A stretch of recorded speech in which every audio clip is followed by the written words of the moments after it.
Hey everyone, welcome back to the Trendcrusher podcast. I'm Peter K. On this episode, it's all about heavy metal, new wave of traditional heavy metal to be specific, and much more. You'll find out more about that later on in this episode. I spoke to Devan from Chamber Mage, who are all the way from Denver, Colorado. They released their debut album By Light of Emerald Gods on Nameless Grave Records a month or so ago, so I spoke to him about the album and much more. Before we get into that chat, I'd like to play a track by another heavy metal act, Savage Master. They released their album Dark and Dangerous. Here's the track from it, Devil Rock. Souls are wicked and wills are weak. Come here, devil, 'tis thee I seek.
And that was Devil Rock by Savage Master of their album Dark and Dangerous. Do check it out. Link in the show notes as always. Now on to my chat with Devan from Chamber Mage. Here it is. Hi Devan, welcome to the podcast. Hey, thanks for having me. Yeah, and it's cool to have you after the album is released. For those who don't know you, You're part of Chamber Mage. You all released your debut album by Light of Emerald Gods on Nameless Grave Records. And more than that, I'm actually quite interested to talk to you about Hell's Heroes because you guys just played it like a week ago. So, what was that Yeah, experience last been like Tuesday. with the album release? Oh, honestly, it was like the most perfect timing. I reached out to Nameless Grave in January, sometime like that, and I was like, "Hey, I've got this album. Like, we're doing Hell's Heroes. What do you think?" And he's like, "I don't know, maybe." He's like, "Send it to me." Yeah, so the label really pushed to get everything to us in time. So he was concerned that he might not have the vinyl ready to go for Hell's Heroes, but he pushed it. So we got the two singles out right before, and then we got to play our set. It was really, really good timing for us. We played like right after Satan and right before Savage Master. So good slot in the day. Really, really good turnout. And then yeah, we did our own merch, so we were able to kind of get some FaceTime with people and get to introduce ourselves and get our name out a little bit more like hands on.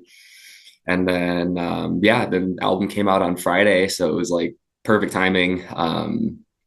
Made a lot of friends out in Houston. Most of the band, this is our third or fourth year going in a row, so it's kind of a staple for us either way. So like I was gonna go to Hell's Heroes regardless of whether we played or not this year. So Yeah, and I have to say, right, because like as someone who lives halfway across the world, Hell's Real Hose is one of those kind of festivals, I may say, that kind of really you get jealous that, where the hell do you kind of live?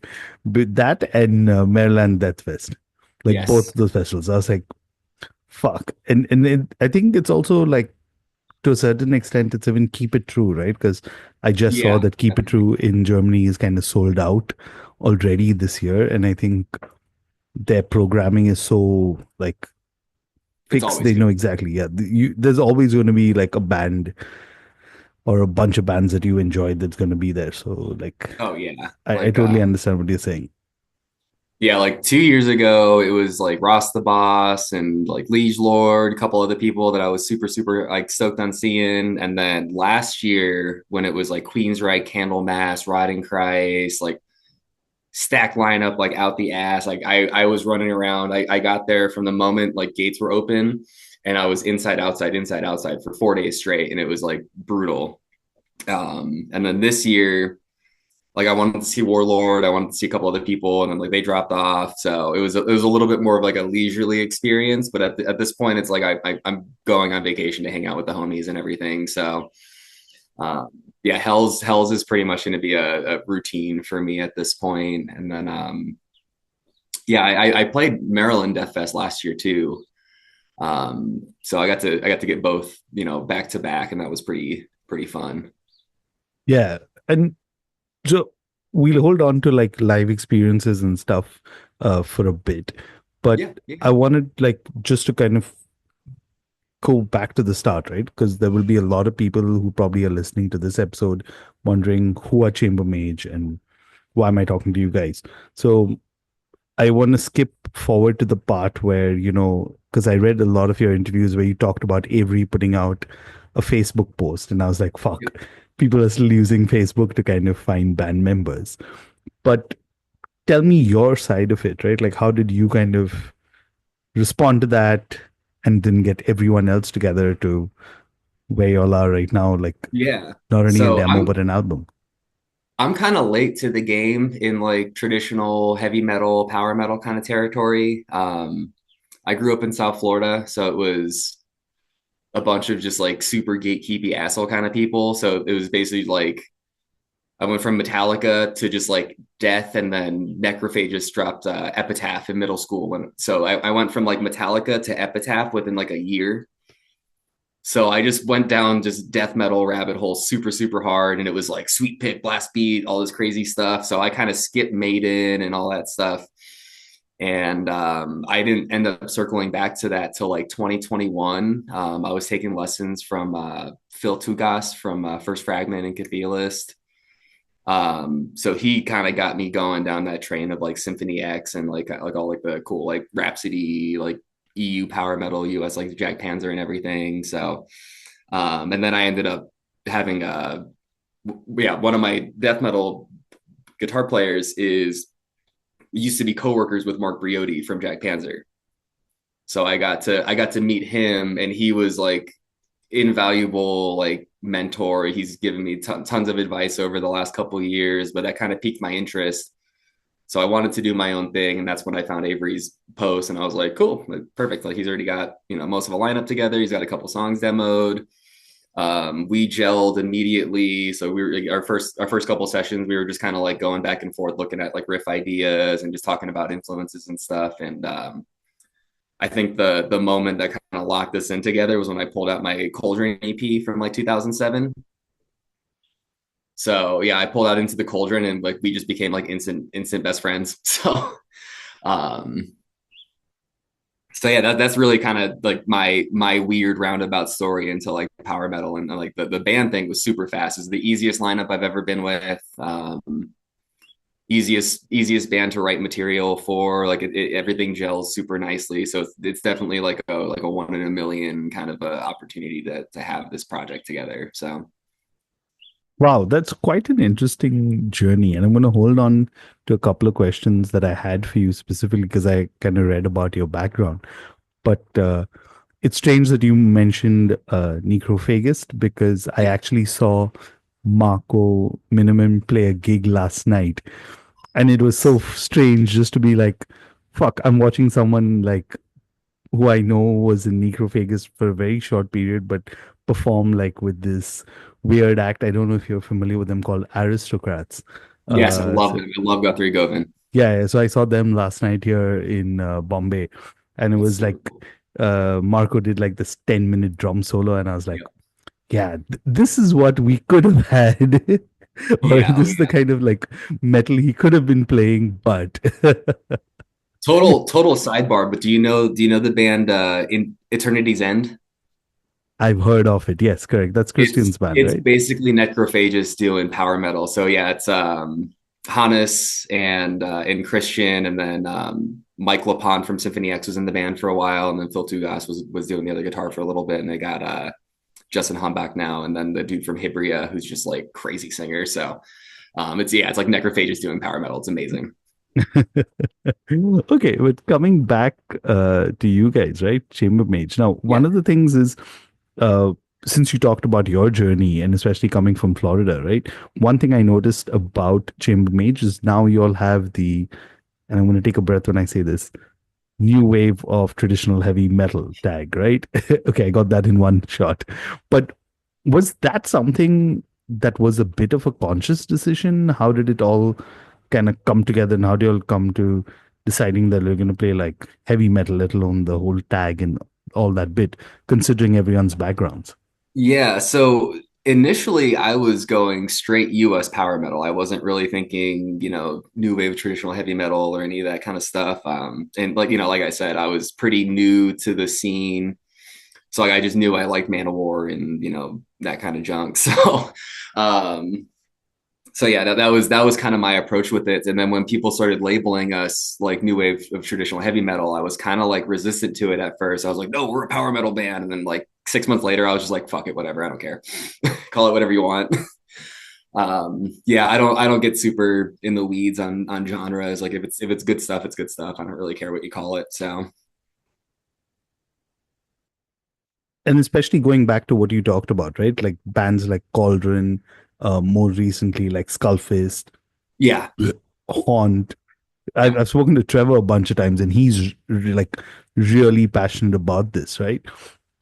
And now I keep asking him, like, you kind of did Beastmaker, and now you're coming back with like Haunt, and what is the whole plan? And it's similar to what you said. Like, I don't think something like this can be like, as marketing as you kind of put together. It just kind of, you see a lot of these bands all across. I mean, Enforcer from Sweden, again, you see a yeah. lot of these bands and you kind of realize there is something happening. Um, But even with you, I mean, I remember reading that you were into like death metal and grindcore, Yeah. and one of the things I definitely wanted to touch upon is just the sheer contrast in terms of lyrical content, not alone just like musical style, right? I mean, like one of the reviews I kind of read about Chamber Mage where they were like, this is stuff which is fantasy and you just kind of want to just get away from reality of sorts. And I feel, to me, honestly, like that's what is up with like stuff like why people enjoy power metal, a lot of the fantasy elements and things like that. Again, I mean, I'm using the word, was that a conscious choice? But how did you all kind of realize, hey, this is what all of us collectively enjoy, and this is the kind of direction we're going to go through, both music wise and lyrically? Yeah, so Avery does all the lyrics. But yeah, it came, yeah, like power metal came into my life in a good time where it was, had some personal shit going on. And so, going to work every day and just like blasting power metal and Ingve and all that kind of stuff was a good little spiritual uplift for me for that year, for sure. Um, but yeah, as far as like music, everything it's kind of a cop out, but everything just gelled really, really nicely. Like Avery kind of had a couple song ideas, and I basically I helped him flush out a couple songs. Jaden helped him flush out a couple other songs. Ted showed up and just, hey, I tabbed this whole song out.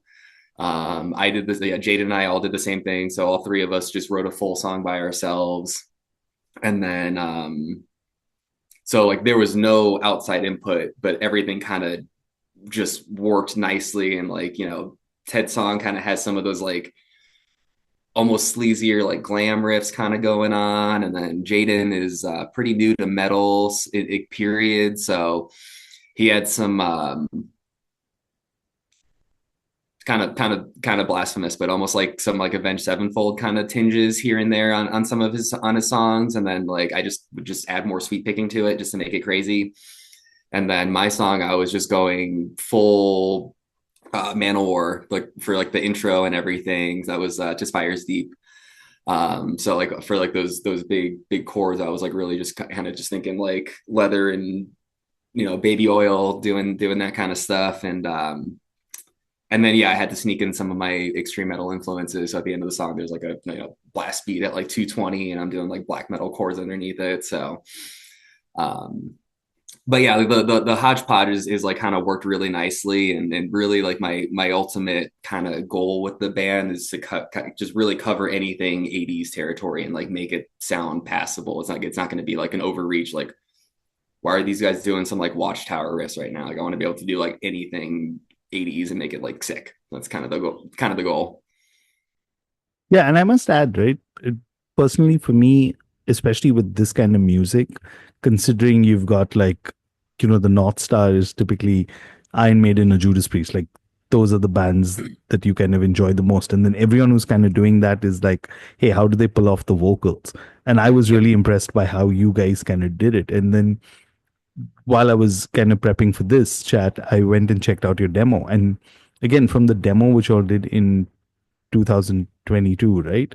To Yeah. this, there's like a huge shift. Uh, how did that kind of what was like different? Because I understand at least some of the songs on the demo were primarily Avery, if I remember well, reading. Yeah, the first two were mostly Avery, and then like the last one was my song that I wrote. Um, Yeah, no, that was we treated it like a demo. So like even when we were getting it when we were recording the album, like our producer was like, "Yo, this is in mono." And I'm like, "I don't fucking know, dude." So um so yeah, it's very, very demo quality. We've live tracked the whole thing in a room together. So, mic'd up the drum kit, mic'd up some guitar cabs, and just did it old school.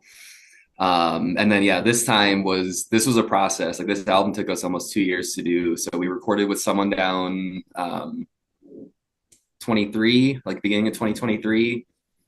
And between like health issues and technical issues and some other issues, like it just kept getting kicked down the road, kicked down the road. And it got to a point where it's like we're listening to it and we're all like, we can all play this 10 times better than like, what's on the recording. So we kind of had to make the tough decision to scrap that whole recording session and start over from like square zero. And it came out, yeah. I mean, the end product I think is great. Like I kind of, I built all the guitar tones myself.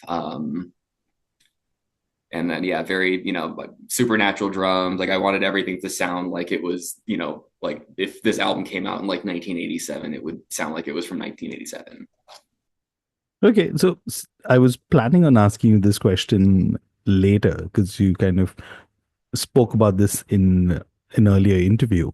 So we'll kind of segue it into a song. But tell me about what it was when you either heard the raw tracks the second time around, or was it the early mixes where, there's, and the only way I can explain it is this X factor where you're like, fuck, this is it. Like we've kind of captured what we wanted. Was there that moment? And at which point did you realize that? I think by the time that we had the guitars, like the rhythm guitars tracked, like we knew that we were onto something. The drum tones that we got were really good, and like I'm a tone snob, so like, um, and then I was pretty much I was in the studio for all the recording sessions, kind of doing the whole interplay between the band feedback and like the producer feedback. So I was trying to like play that middle line position, but like, it was super, super seamless. Like I was even just hearing like the rough mixes off the board, like once Avery got the vocals track before he even did like all the gang vocals and stuff, I was like, cool, like huge improvement. Like the tones are there, like the performances are there. Yeah, I think we got most of that album recorded in like a weekend, like drums, guitar, bass, and we just had to come back and do solos and vocals after that. So it was a seamless process. And that's definitely helps kind of instill that sense of confidence that like we're onto something, just because, if we were sitting there like, oh, we got to reamp the guitars and make them sound more like this, or like, I got to redo the solo and make it sound more like this. Like there was really none of that. Like we kind of knew off of that first iteration, like, okay, we need to fix XYZ. And we just kind of went in and just executed. So it was a nice feeling. Okay, so, at this point, I think let's play a track for Yeah. everyone. Uh, which track would you like everyone to hear and why? I think we're all most proud of the last song, Silver City Fell. And kind of dealish. It's a long song. It's almost 11 minutes. Um, so I had a friend of mine do like a real cello solo in the beginning. So that was a pretty cool feature to have in there. And then the song just has some, I like long songs that just kind of go and go and go. And it's a very linear song. There's no verse chorus structure in it. So it's just big, long, clean part. And then one riff, and then another riff, and then another section, and like a bunch of guitar solos, and then like another riff. And then we have like a sabotage part in it. And then big crazy part at the end, and then another clean out, and then big corny ending where everyone's just doing big hits.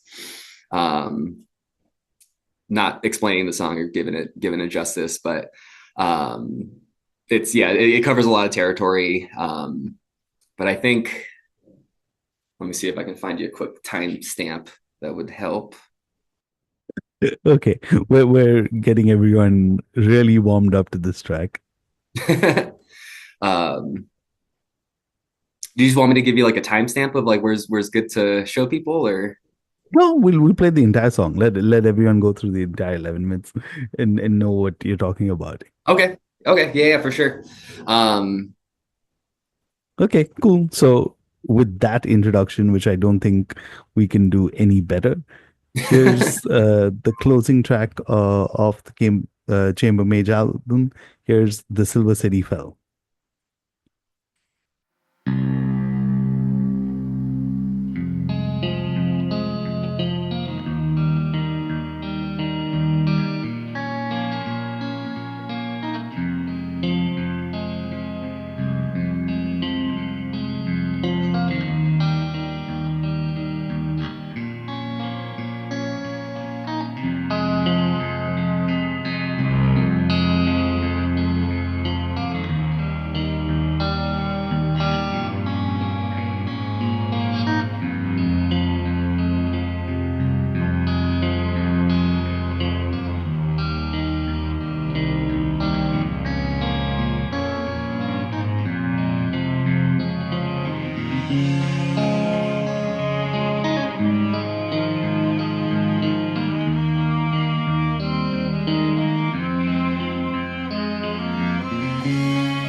the sword or spear that made the silver city fall.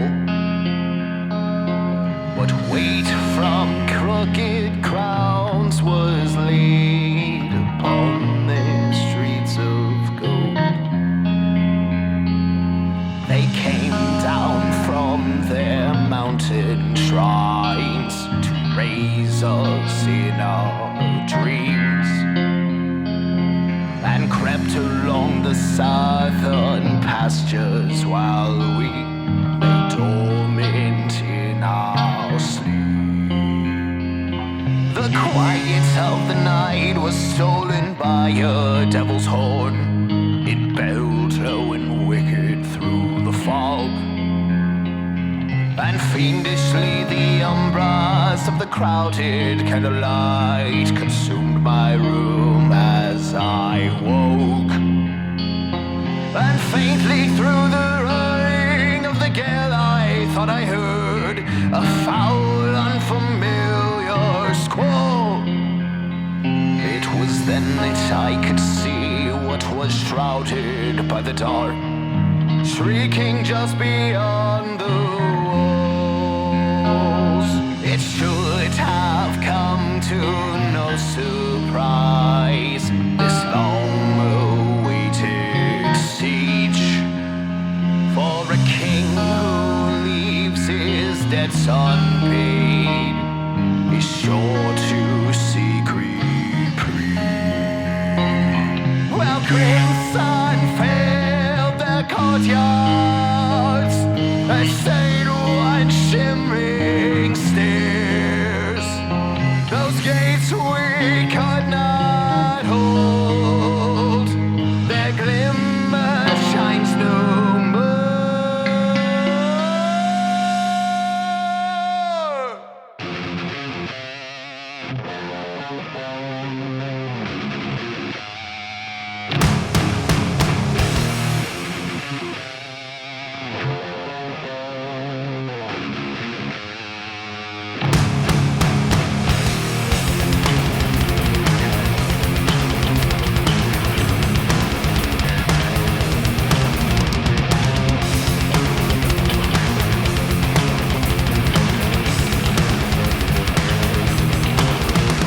What's made them seek out such a kingdom? How deep they must have dug, and those who know its bite, how deep they must have dwelled.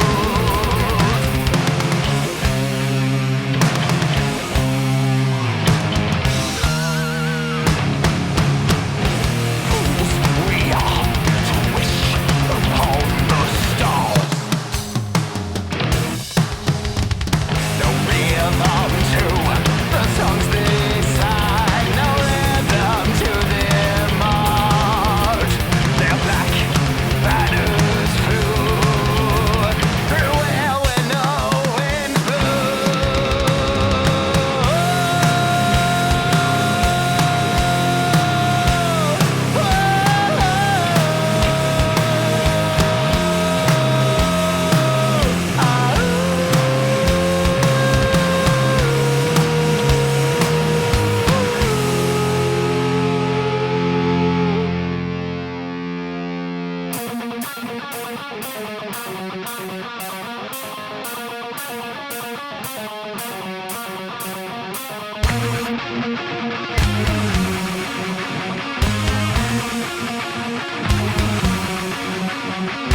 This was not my destiny. A thorn upon the folds of fate. I turned to face the final dawn. Blight anchors the revelation.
The watchmen found with slit throats. What did you see?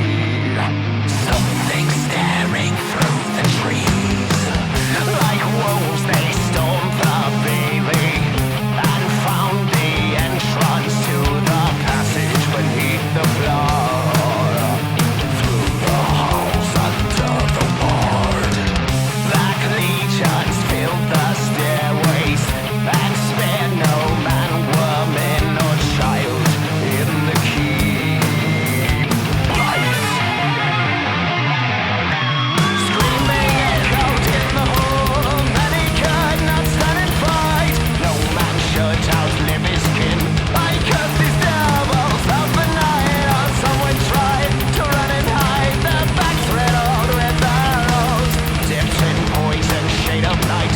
We cannot win this battle. Us going along the walls like spiders in the shadows.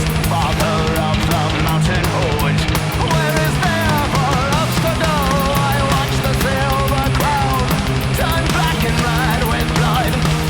Vultures from the wicked hills, there's nothing left of the city. Feather and bone, ashes and stone, the torment never came, for this he must atone. Feather and bone, ashes and stone, the torment never came, for this he must atone.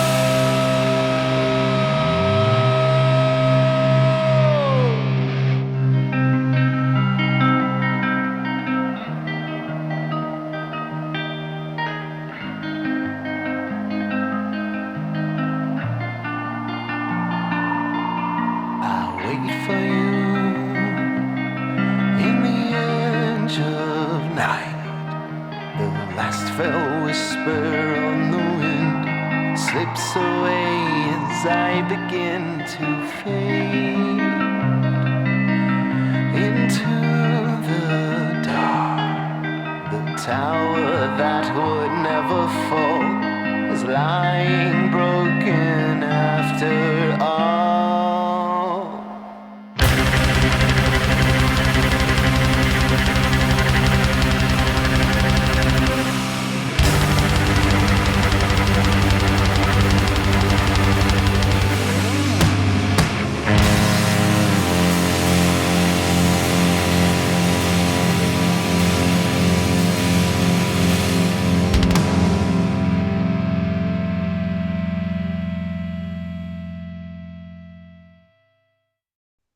And that was Chamber Mage with The Silver City Fell.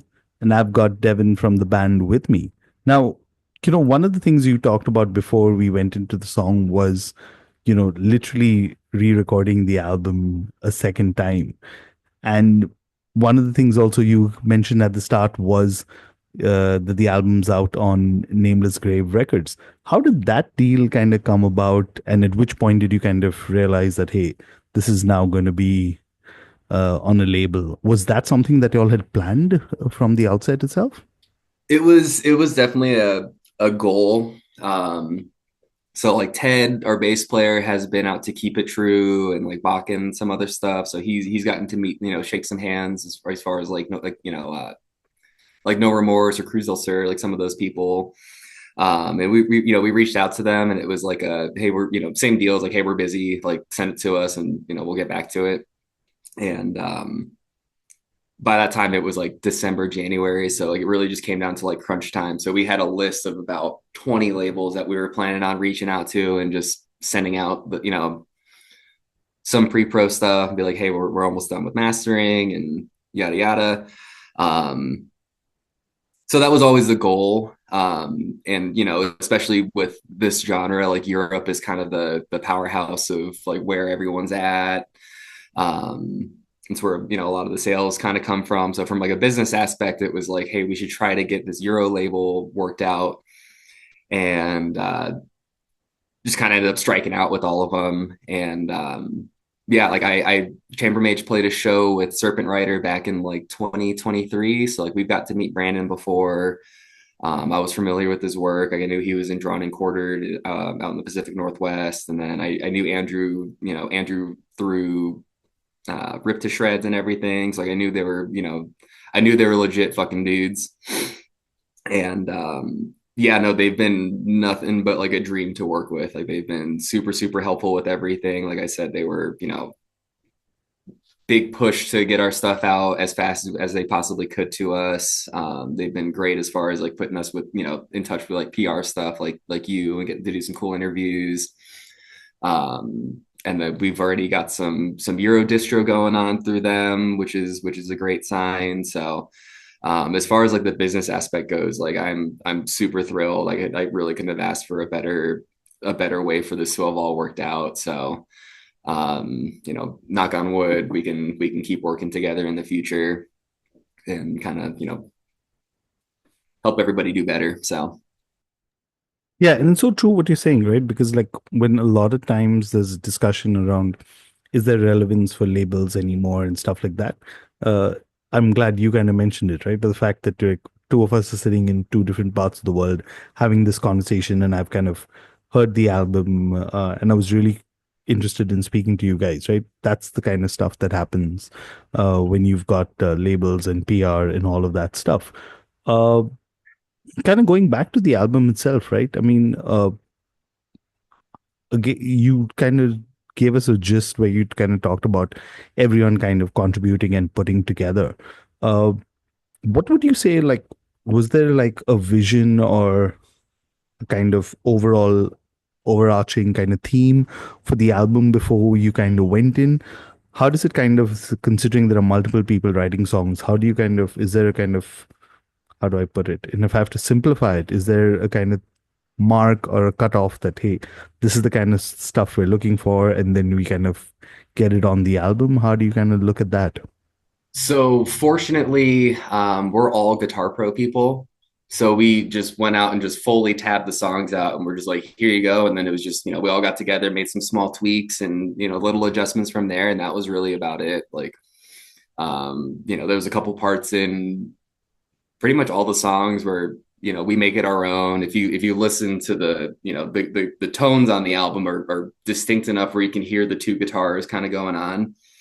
And there's a bunch of occasions where we're not playing exactly the same thing.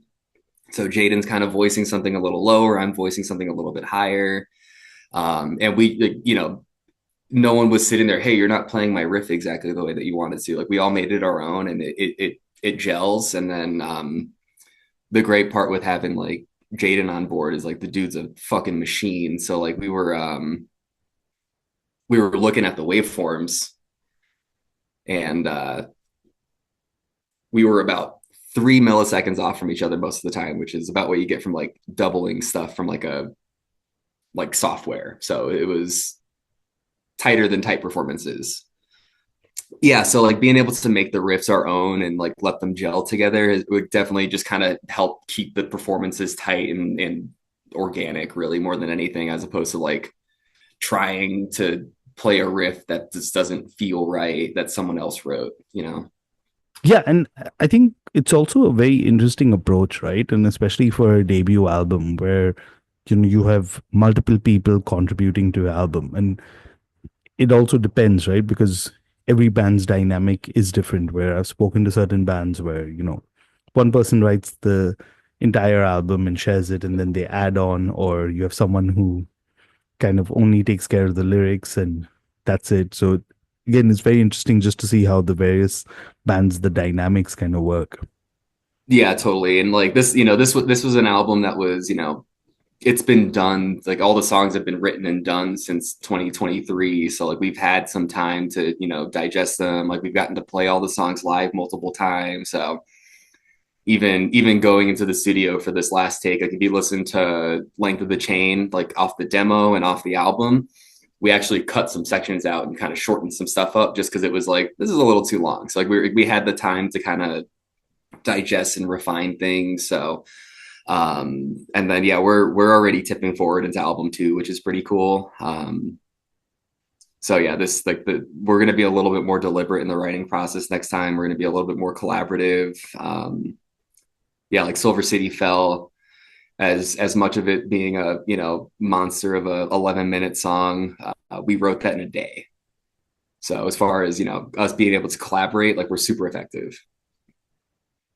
Wow, that is crazy. I have heard, and especially like I was very impressed when you kind of talked about the entire section of just like working over like a weekend or so, which is, I don't know, completely kind of crazy in a certain way, especially when it comes to like studio stuff. But I guess the second time around, and you guys kind of being so kind of clear with the material itself, right? Considering you Yeah, all played it definitely. live also. Yeah, the only thing that really changes is solos.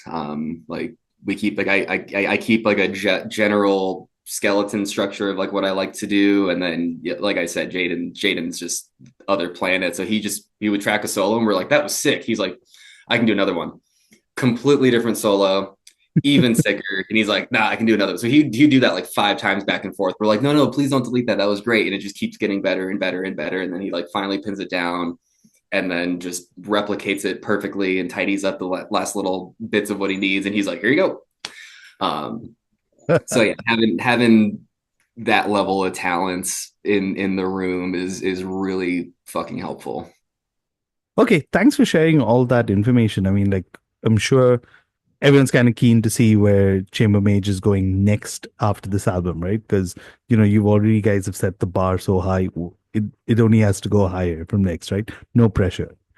But But okay, so this is my favorite section of the podcast, where I get to kind of discover what artists that I speak to are listening to. So, considering you have an eclectic taste and you listen to a lot of like death metal and grindcore, uh, what have you been listening to lately? So I've been listening to recently some more like normal people stuff. Like the Friends and Savage Master just put out a fantastic album that's super good. The new Lady Beast that came out on Friday was really good as well. Seven Sisters put out an album that was really cool.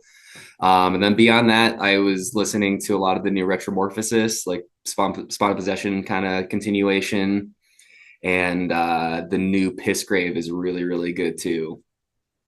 Oh my God, their artwork. I think every time I think like how much more brutal can it get, and they just like top Oh the yeah, notch. yeah, no, they're crazy. And then yeah, I like Defeated Sanity is kind of like my perfect brute death band, so I listen to tons of Defeated Sanity. Love those guys. Gonna get to see them next month coming up pretty soon, so that'll be fun. Oh wow. So I actually not only had them on the podcast, but actually saw them live also, and it's just fucking crazy. I mean, Yeah. the, Oh yeah. the only thing my friend and I could say after the show was like, what a mind fuck. That was the only way to explain Yes. what we saw live. But okay, if I have to kind of ask you, what track should I play from anything that you're listening to, if you have to give it a shot? Oof. Let's do Accelerating the Rot by Defeated Sanity. Okay, okay, perfect. Uh, And Got the sick in D beat in it. It's got everything. that's a good pick. So here's Accelerating the Rot.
And that was Accelerating the Rot by Defeated Sanity.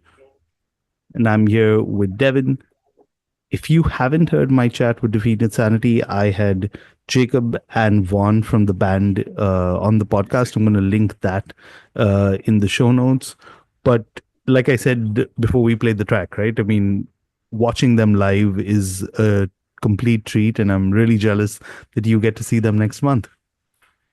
No, it'll be fun. Yeah, no, they're playing Bogota right before my death metal band does, like the next day. So Okay. Wow, I'll get to see that's them in Cenotaph again. wow. And them performing in Bogota would be, I don't know, some complete Crazy. different experience, right? Yeah, no, the crowds out there are like insane. So I'm stoked to see that. So Okay, so sticking back and coming back to Chamber Mage, right? You guys actually have a tour I read planned in September. yep. What more can you tell me about it at the moment and everyone tuned in? So just looking at something Midwest. So kind of getting out. Colorado's a little hard to get out of, so we're probably gonna end up hitting like Des Moines or Lincoln, something like that, swinging up through Minnesota, Chicago, Cleveland, and kind of back through. So we're looking at like 7 dates, and then I guess other twists of fate as far as like weird bands go that are not traditional heavy metal. I'm trying to see if I can get Deterioration to hop on a couple shows with us. Oh, wow. That would be quite an interesting move. I mean, So especially, we've and we've played with them before. We did one show with them in Colorado Springs, like one of our first shows ever. And Joe, their drummer, was like enthralled with us, which was crazy because like they're my, as far as like active grindcore bands, like they're kind of my pinnacle favorite grind band that's out there right now. And then I played a festival with them in Maine with my band Poon Tickler, and then they ended up playing Denver the next week when I was back home. So I was watching them, we were hanging out, and then my friend's like, "Yo, look at Joe's leg." So I'm looking. He has a Chamber Mage tattoo on his leg. holy shit. Yeah. So yeah, the drummer from Deterioration has like a big sword that says Chamber Mage down like the blade. And he got it. He had like 3 days between two tours, and was like that was one of the things he was doing on his break. Wow. How do you kind of, and that's a good question. I mean, I don't think I'll get to ask Iron Maiden about it, but I know like a lot of people have like Iron Maiden and Judas Priest tattoos. But like, Oh yeah. how do you kind of like react to someone who's not from the band having a tattoo of your band? I mean, he's certified like number one Chamber Mage fan like for life. So no, that blew my mind. Like I was like speechless. I didn't even know what to say. Like Morgan from Punticular was like the one that pointed it out to me, and like she was as like geeked out about it as I was, like because like that's just something that you don't see every day. I've got plenty of people that have like bought CDs and like every pretty much every merch item that we have, but yeah, he's the first and only one that's gotten a tattoo, and I was like, that's the biggest honor, especially because like I fucking love that guy's band. So Yeah, I think easily this is the coolest story I've heard on this episode. Sorry. that's cool. Yeah, no, that's like pinnacle. Like that's just about as cool as like having an album out, like and like having it pressed to vinyl and everything. I actually think it's more cooler. Like everyone's got vinyl out nowadays. Everyone's got taped and CDs, but um, not a lot of your favorite artists have tattoos of your fucking band. Okay, but other than the Midwest shows, and you kind of talked about Hell's Heroes, do you have any more shows planned in the meantime? Um, we're gonna do like a little bit of a belated album release show in town locally. So we'll have some cool bands on it. Viper Witch, if you heard of them before, is going to be on as well. And then I think Beast Eagle from Omaha or Oklahoma is going to be out there. And then another band, Steelborn, that's kind of in the traditional heavy metal vein out here. So it's going to be all trad metal all day. So it should be cool. But other than that, yeah, other than that, not too much. Kind of decompressing after the crazy month that we've had. So Yeah, but definitely gonna leave links to your social media in the show notes. Everyone kind of stay tuned to that there. But you kind of, which kind of brings me to the question that you led me to, right? Towards the to this section is you talked about like you were done writing this album in 2023. Uh, Already, is there more music in the works for the next album? And what can you tell Yeah. us about that? So right now we've got 3, 4 songs that are just kind of half baked, kind of still in the primordial ooze kind of phase. But Jaden and I are planning on just kind of locking ourselves in a room and hashing a bunch of material out together. So it'll be a different approach from the first album, but we're already on the same page. Like most of the weekend out at Hell's Heroes, we're just sitting at the merch table, just like, hey, we should do this, this, and this, and this. So um, some more guitar technicality is definitely gonna show up. But definitely staying in the vein of like we want to write good songs. It's kind of the change of pace from like doing like brutal death metal and grindcore where it's just like fast, fast, fast, fast, fast constantly.